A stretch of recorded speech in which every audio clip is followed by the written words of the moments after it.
Hello everybody, John Felt here. Well, it was a really cold week across a large part of the nation with many records broken, hundreds of records broken, some all-time November low temperature records. That air has moderated a bit. We had some snow with it, but it looks like the overall pattern, as I'm going to describe, is still trending towards below normal temperatures over the central and eastern U.S. and even the Pacific Northwest. So I got a lot to talk about this week. Let's get started. Well, let's start out today's briefing by talking about a strong coastal storm moving up the east coast, and this is going to be bringing some high winds, gusty winds, unsettled weather, beach erosion, wind and wave action along the east coast.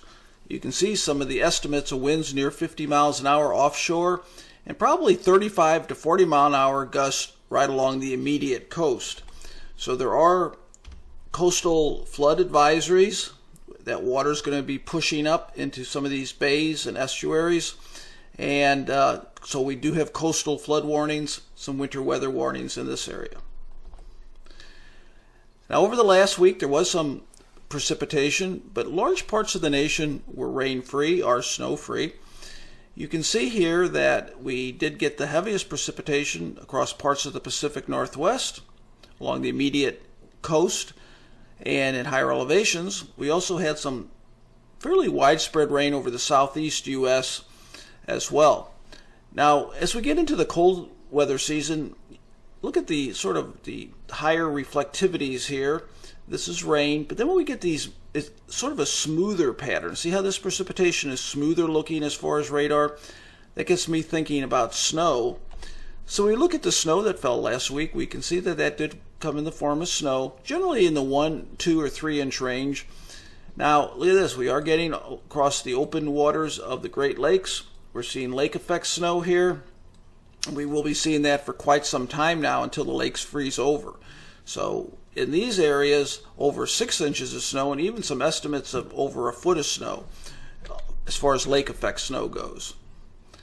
Now, despite the cold weather, this time of year, climatologically, the snow is going to melt, but there is still some on the ground as of this morning. You can see just a white showing just a couple pockets here and there, but the blues indicating maybe an inch or two. And of course, where the lake effect snow, the heavier snow, there were higher amounts in those areas. But this time of year, that snow will melt very quickly. So we have, over the last number of weeks, our briefings, I've been talking about the drier intrusions, the cold and dry and stable air. Well, you can see a bit of shades of some green here. There's trying to get a little bit of moisture ahead of a front that's coming through today. But you can see it's pretty meager. It's not much at all, dew points 30s and 40s. So precipitation is going to be light unless you can pull up a little bit more significant moisture. Now, the big story last week were the cold temperatures or warm temperatures, depending on your perspective.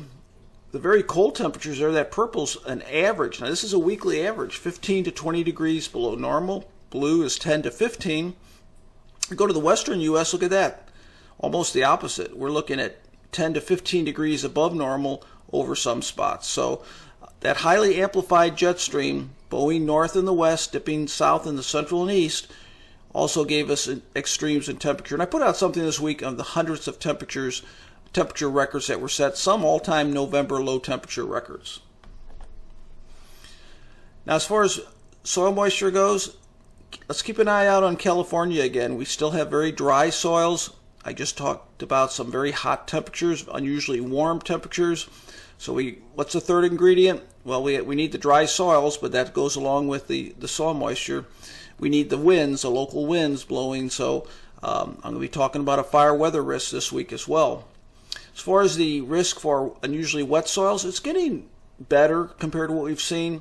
Now, the harvest season is still in progress. It's been running late, but the good news is that it looks like with some dry weather this week and with soils not too wet, I think we'll get a lot of field work accomplished. Now, stream flow here, what stands out? Well, it stands out the unusually dry, or usually low stream flow, I should say, over the far western U.S. and then over the upper Midwest, we still have these black dots along the Missouri River. We have some stages above flood stage, and then up in the upper Mississippi we have some as well. Okay, so let's start our discussion on the forecast. Well, let's point out here this area of high pressure that's been there for a while. Remember, the jet stream is going to be flowing north of that high pressure and dipping down here. This is a system coming through today, Sunday, that'll sweep through very quick. Going to be not a whole lot of impacts with it. Then we have the coastal storm moving up the northeast U.S., and then we have an area of low pressure here as well, and that's going to bring some rain into the desert southwest. Now, as we get closer to the winter months, I like to bring in some new products and tools and indices that I tend to monitor. If you've been listening to my briefings for a while, you're used to the Arctic Oscillation, and that's just a measurement of atmospheric pressure at different latitudes, and it gives us some idea of the general theme of what our weather might be as far as temperatures go. Not precipitation, but temperatures.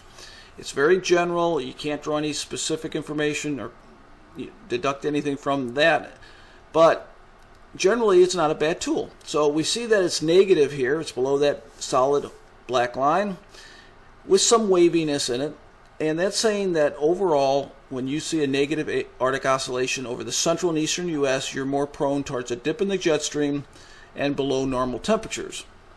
And you can sort of see that here. Even though the coloring changes, we see a little bit of a moderation this week. You can see the general position of the jet stream is right here, a dip, and that goes along with that Arctic oscillation.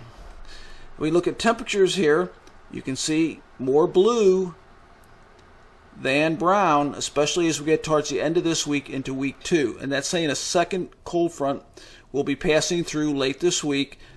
Better chance of rain over parts of the nation, and also a reinforcement of cold air. Now, until that happens, we're going to have unusually warm weather right here over parts of the western U.S.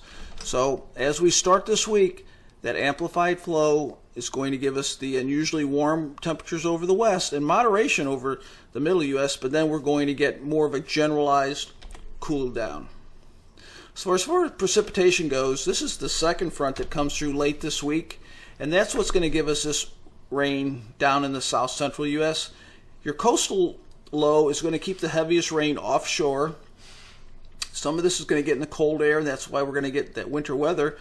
That low off the southwest U.S. is going to give us enhancement of some precipitation in the desert southwest, including the risk of flash flooding when you get rain like this in that area, and some lingering early this week rainfall in the Pacific Northwest.